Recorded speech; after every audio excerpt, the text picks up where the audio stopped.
Cependant, lorsque je fus rétabli, mes parents avaient déjà dépensé trop d'argent pour me soigner. Ils avaient des dettes.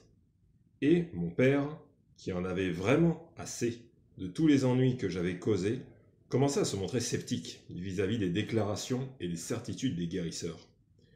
Si on écoutait tout ce qu'ils racontent, disait-il alors à maman, il faudrait offrir des sacrifices à chaque fois que l'on franchit le seuil de la porte. Il jugeait aussi sceptique la tendance des guérisseurs à préconiser des cérémonies coûteuses et la manière dont ces charlatans s'ingénient à multiplier les manifestations des maladies pour vous faire dépenser des fortunes en remèdes. Ni maman ni papa ne pouvaient se permettre de procéder à une autre cérémonie. De toute façon, ils ne voulaient pas croire que j'étais vraiment un enfant esprit. Ainsi, le temps passa, et la cérémonie ne fut jamais célébrée. J'étais heureux, je ne voulais pas de cette cérémonie. Je ne voulais pas perdre entièrement le contact avec cet autre monde de lumière et d'arc-en-ciel aux multiples possibles. J'avais enterré mes secrets très tôt, je les avais enfouis au clair de lune, alors que l'air vibrait de papillons de nuits immaculées. J'avais confié à la garde de la terre mes pierres magiques, mon miroir, mes promesses extraordinaires, mes fils d'or et les objets qui témoignaient de mon identité et me reliaient au monde des esprits. Je les avais enterrés dans un endroit secret, que je ne tardais pas à oublier. Au cours de mes premières années, maman était très fière de moi. Tu es l'enfant des miracles, disait-elle. De nombreux pouvoirs sont avec toi.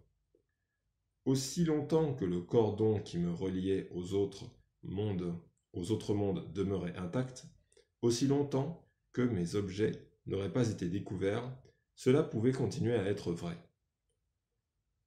Enfant, je pouvais lire dans les âmes et prédire l'avenir. Des accidents survenaient dans des lieux que j'avais juste quittés.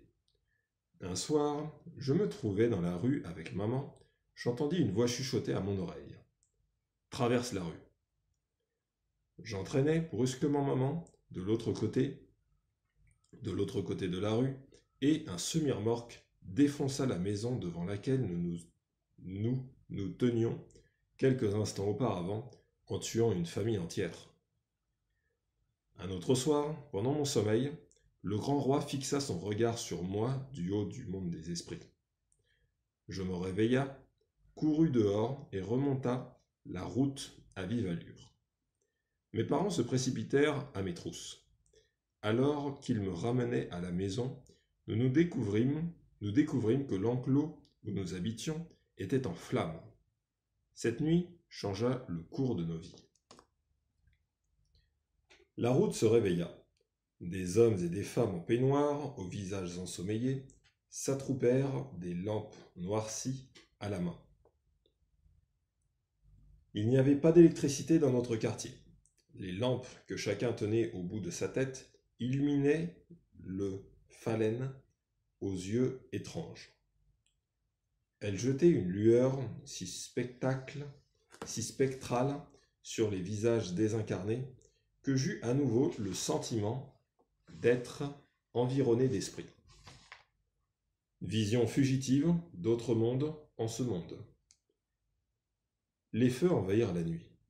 Un hibou plana très bas au-dessus de l'enclos en flammes.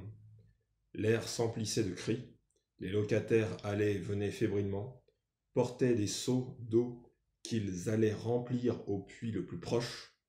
Des familles entières restèrent dehors toute la nuit, et se blottissant au milieu des lambeaux de matelas et de couvertures qu'elles avaient pu sauver. Beaucoup gémissaient sur ce qu'ils avaient perdu. Mais l'incendie n'avait pas fait de victimes. Lorsque la nuit devint si sombre que l'on ne parvenait plus à distinguer les zones reculées du ciel ni les contours de la forêt, le propriétaire arriva en tonitruant. Il se jeta sur le sol, se roulant à terre et battant l'air de ses bras et de ses gendres, il lâcha sur nous un violent torrent d'injures. Il hurla que nous avions délibérément mis le feu à son enclos pour éviter de payer le loyer qui venait d'être augmenté. « Comment vais-je trouver assez d'argent pour reconstruire la maison » gémissait-il. En s'abîmant dans une colère stérile, il ajouta un braillant « Vous devrez tous payer les dégâts. » Personne ne lui prêta attention. Pour nous, le plus urgent était de trouver un nouveau logement. Nous rassemblâmes tout ce que nous possédions et nous nous préparâmes à quitter les lieux. L'enclos.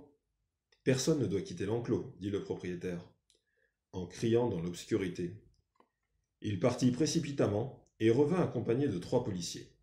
Ils tombèrent sur nous, nous donnèrent des coups de fouet et nous fendirent le crâne à coups de matraque. La riposte fut immédiate. Nous les battîmes avec des bâtons et des cordes, nous déchirâmes leurs uniformes coloniaux et réussîmes à les envoyer promener. Ils revinrent avec les renforts. Papa les attira dans une lutte latérale et les rossa énergiquement. On se jeta sur lui en force. Il se débattit avec une telle rage qu'il fallut 6 policiers pour le maîtriser et l'entraîner jusqu'au poste de police.